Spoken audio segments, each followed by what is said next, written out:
The bowl was placed carefully in front of him, steady hands lowering it onto the wooden surface with a quiet precision that drew attention without making a sound, while the other prisoners around him began to move almost immediately, reaching forward, adjusting their position, and pulling their food closer as if the moment required no hesitation. He did not follow. Instead, he remained seated exactly as he was, his posture straight, his hands resting motionless on his knees, and his eyes fixed not on the food itself, but somewhere just beyond it, as if the object in front of him had not yet earned his attention. The steam rose slowly from the bowl, drifting upward and fading into the air, yet he did not lean forward, did not lift his hand, and did not acknowledge what had been placed before him. A prisoner beside him shifted slightly, then glanced toward him, then back at his own meal, before adjusting his position again and beginning to eat,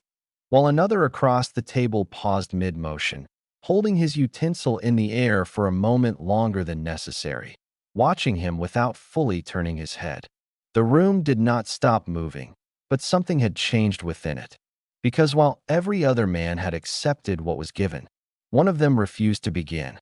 The prisoners were seated along the long wooden tables inside the mess hall, their bodies leaning forward in a familiar and controlled rhythm as bowls were placed in front of them one after another, each man adjusting his position, pulling the bowl closer, and reaching for his utensil with movements that had become routine through repetition. Yet the man seated at the center of the table remained completely still, his posture unchanged, his hands resting flat on his knees as if he had not yet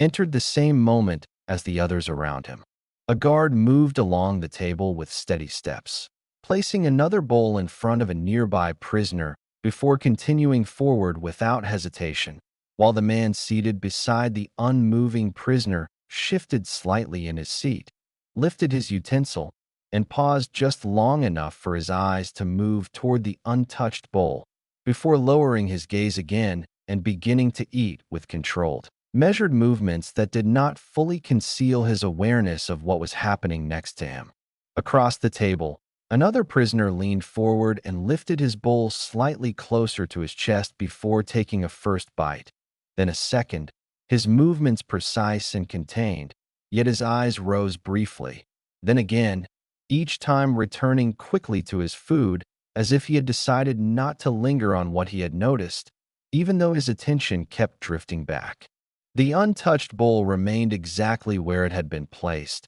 its surface undisturbed as thin lines of steam rose slowly and dissolved into the air, while the man seated in front of it did not reach forward, did not adjust his posture, and did not acknowledge its presence in any visible way, maintaining a stillness that began to stand apart from the quiet repetition surrounding him. Further down the table, a prisoner shifted his bench slightly, creating a brief scraping sound before leaning forward to continue eating, yet his head tilted just enough to allow a partial glance toward the center, after which he returned to his meal with a slightly faster pace, as if the act of eating had shifted from habit into something that needed to be completed. Another man lifted his bowl and drank from it directly, lowering it again and adjusting his grip with a subtle movement, while his eyes moved once more toward the untouched food, then away, then back again for a fraction of a second before settling downward, his motions continuing but no longer entirely automatic. The guard at the far end of the table slowed briefly and turned his head slightly, letting his gaze pass across the seated prisoners, including the man who had not yet moved, before continuing forward without comment, leaving the moment suspended without acknowledgement, as if the absence of reaction had been silently accepted. The others continued eating without interruption, their movements repeating in a steady and controlled rhythm as utensils lifted, lowered, and returned again in quiet succession, maintaining a pattern that carried across the table even as attention shifted toward the man who remained still. At the center of it all, that stillness did not break, and the longer he refused to move, the more it began to separate him from the others, not through any visible action or sound, but through the absence of both. as if his refusal had created a space around him that no one else was willing to enter. The rhythm of movement along the table continued for several moments without interruption, yet it began to shift in subtle ways as attention gradually centered on the man who had not moved, causing small changes in posture, timing, and pace among those seated nearby. One prisoner seated directly beside him slowed his eating slightly, lifting his utensil and pausing just long enough to glance toward the untouched bowl, before lowering it again and taking another bite with a more deliberate motion, as if aware that his actions were now being observed as well. Across from them, another prisoner adjusted his position, leaning forward and placing his free hand against the table as he continued to eat. Yet his eyes rose again, this time holding longer on the still figure at the center, before returning downward with a controlled movement that suggested he had forced himself to look away. A guard who had already passed the table slowed his pace and turned back slightly, retracing a few steps with measured control before stopping near the center, his gaze settling briefly on the untouched bowl, then shifting to the prisoner in front of it, observing without speaking, without gesturing, and without interrupting the moment that had begun to form. The man remained still. The guard stepped closer, closing the distance by a single step, then another, stopping just beside the table and angling his body slightly toward the seated prisoner, his presence now more defined, yet still silent, as if waiting for a reaction that had not yet come. The prisoner beside the unmoving man adjusted his position again, shifting slightly away to create space, then pulling his bowl closer and continuing to eat with a faster rhythm, his movements becoming more focused as he avoided looking toward the center again. The guard leaned forward slightly and reached toward the edge of the untouched bowl, not to remove it, but to rotate it a few degrees across the surface of the table, aligning it more directly in front of the prisoner, then withdrawing his hand and straightening his posture, watching for any change that might follow. The steam continued to rise. The bowl remained untouched. The prisoner did not move. Around them, the rhythm of eating continued, yet it no longer carried the same consistency, as some men slowed while others increased their pace, creating an uneven pattern of movement across the table, where attention and avoidance began to exist side by side. A second guard approached from the far end, walking along the opposite side of the table, his steps steady,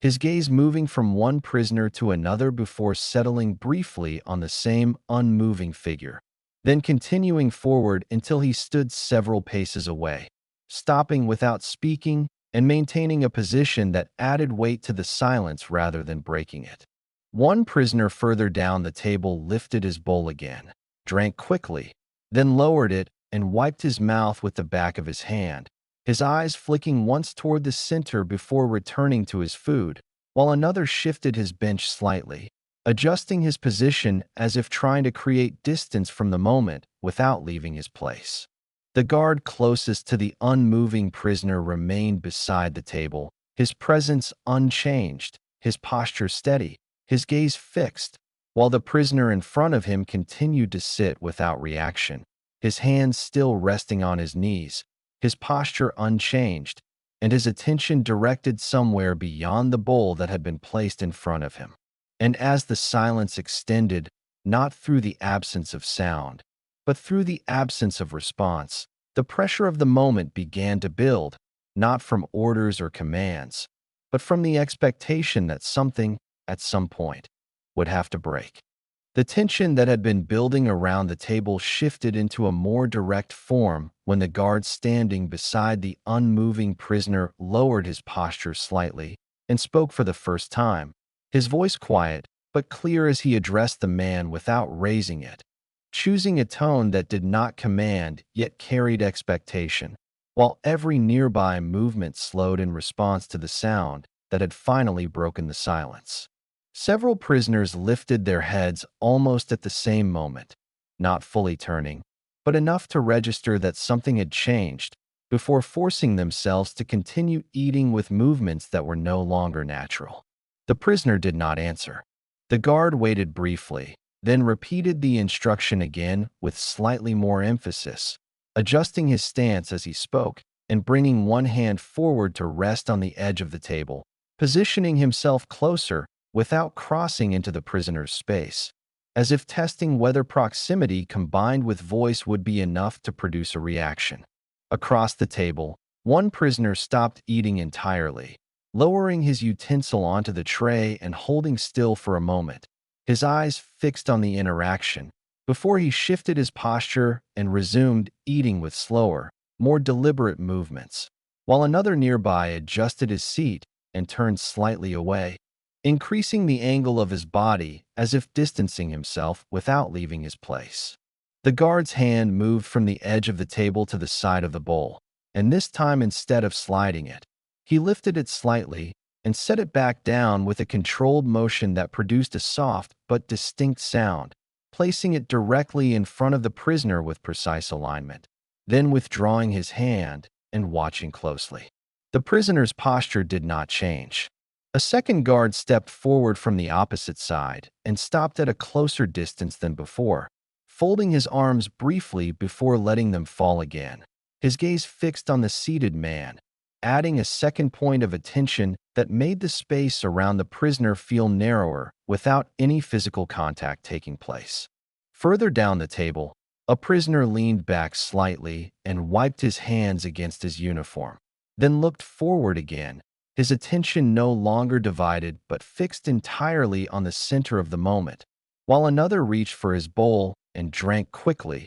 lowering it with a sharper motion before placing it down and keeping his hands resting on the table without continuing to eat. The first guard spoke again, this time more directly, shortening his words and reducing the space between each phrase, his tone still controlled but no longer neutral, as if the absence of response had begun to shift the nature of the interaction itself. The prisoner remained silent, his hands still resting on his knees, his gaze unchanged, and his posture completely steady despite the presence of both guards and the focus of the room now centered entirely on him. Around them, movement had not stopped, but it had changed completely, as eating became slower, less consistent, and in some cases ceased altogether, with several prisoners holding their utensils without using them, others resting their hands on the table, and a few continuing to eat with visible effort,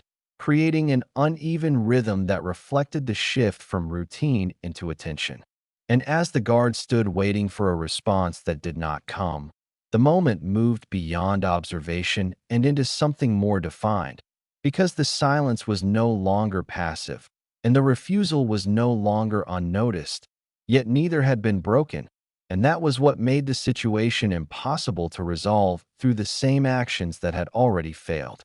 The pressure that had been building around the table reached a point where it could no longer remain suspended in silence, and the guard standing closest to the prisoner shifted his approach, straightening his posture before moving his hand forward again, this time not toward the bowl, but toward the space directly in front of the seated man, lowering his hand slowly and stopping just short of contact, as if testing the boundary between presence and interference. The prisoner responded for the first time, not with speech or movement toward the food, but with a small and controlled action that redirected the entire moment, as he lifted his head slightly, not fully, but enough to change the angle of his gaze, then turned it just enough to meet the guard's position without looking directly into his eyes, holding that position for a brief second before lowering his gaze again to the empty space in front of him. The movement was minimal, yet it shifted the balance instantly,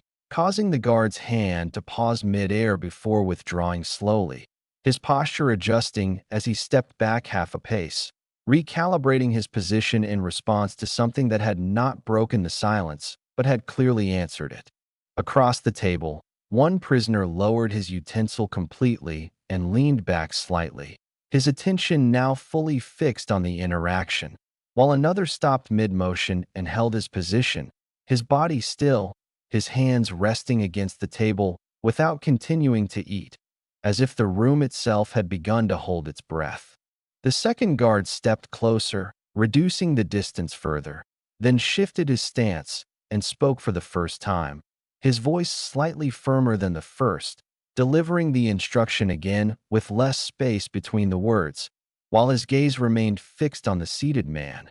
waiting for a response that would align with the order that had been repeated more than once. The prisoner did not move toward the bowl. Instead, he adjusted his posture in a different way, lifting one hand slowly from his knee and placing it flat against his thigh, then pressing it slightly as if grounding himself, before lowering it again and returning to stillness, his body remaining aligned, his shoulders level, and his position unchanged despite the increased pressure surrounding him. The first guard moved again, stepping closer than before and lowering his body slightly, bringing himself closer to the seated man's level, then extending his hand once more, this time stopping even nearer to the bowl without touching it, holding that position as if offering one final opportunity for the expected action to take place. At the far end of the table, a prisoner stood up slowly, pushing his bench back with a controlled movement,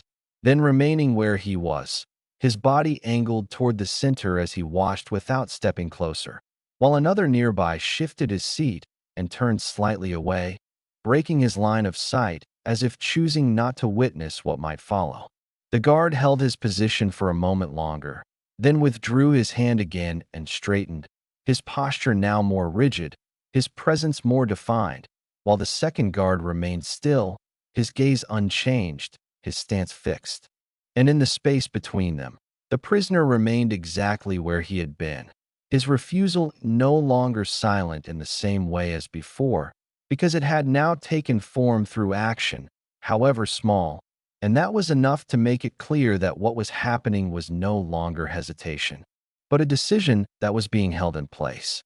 The moment did not break with a sudden reaction, but it shifted in a controlled and irreversible way as the prisoner slowly leaned forward for the first time, not toward the bowl, but just enough to change his position relative to the table, then paused, his hands still resting on his knees, before lifting one hand with deliberate precision and bringing it upward, stopping briefly at mid-level as if marking the transition between stillness and action. The guards remained focused on him, their posture unchanged yet fully engaged, as the prisoner completed the movement, not by reaching for the food, but by turning his hand inward and placing it against his chest, pressing it firmly for a moment before lowering it again in a slow and measured motion, his breathing steady, his gaze still directed downward, and his posture returning to its original alignment. The gesture did not match the expectation that had been building, and for a brief moment the guards held their position without adjusting, as if the action required interpretation rather than response, before the first guard shifted his stance and stepped back slightly, creating a small but noticeable increase in distance, while the second remained where he was, his gaze fixed, his posture rigid. Around them, the prisoners who had been watching began to move again, though not in the same way as before, as some resumed eating with slower, more deliberate motions, while others remained still for a moment longer before lowering their gaze and continuing, their actions now shaped by what they had just witnessed rather than by routine. The first guard turned his head slightly toward the second, then back again, adjusting his position once more before stepping away from the table entirely, his movement controlled, his withdrawal gradual, as if acknowledging that the interaction had reached a point where further pressure would not produce a different outcome. The second guard remained a moment longer, then shifted his weight and stepped back as well, reducing the intensity of the space around the prisoner without speaking, without repeating the instruction again, and without attempting to force a conclusion that had already been made clear through action. The prisoner did not move after that, his posture steady, his hands returned to his knees, and the bowl remaining untouched in front of him, its surface now still, the steam faded, and its presence no longer central to the moment that had just taken place. Across the table, movement gradually stabilized, though it did not return to its original rhythm, as each prisoner continued in his own pace, some finishing their meal, others slowing, and a few remaining momentarily still before resuming, their actions no longer synchronized but shaped by individual response. And as the guards stepped away and the room settled into a quieter form of motion, the outcome became unmistakable, not because it had been declared, but because it had been demonstrated through action, as the prisoner remained seated, the food untouched, and the decision fully carried through without reversal, leaving behind a moment that had not been forced, yet could not be undone. The movement in the room continued, but it no longer carried the same meaning as before, as the rhythm of eating, adjusting, and shifting settled into something quieter and more individual, with each prisoner focused on his own space rather than the shared pattern that had existed earlier, while the man at the center remained exactly where he had been, his posture unchanged and his hands resting in the same position, as if the moment had passed through him without altering anything visible on the surface. The bowl in front of him remained untouched, no longer drawing attention, no longer central to the room, yet still present as a quiet marker of what had taken place. While the guards had already stepped away, their absence leaving behind a space that no one moved into, as if the boundary that had formed around the moment still existed even after they were gone. Several prisoners finished their meals and adjusted their position, some standing slowly, others remaining seated for a few seconds longer before rising. Yet none of them reached toward the untouched bowl, none of them spoke, and none of them interrupted the stillness that had settled around it. And as the room gradually emptied and the sound of movement faded into the distance, the outcome remained clear, not because it had been enforced or explained, but because it had been carried through without change, leaving behind a moment defined not by what had happened, but by what had not been done. Thank you for spending this time here. If these quiet, true World War II stories matter to you, subscribing helps this channel continue.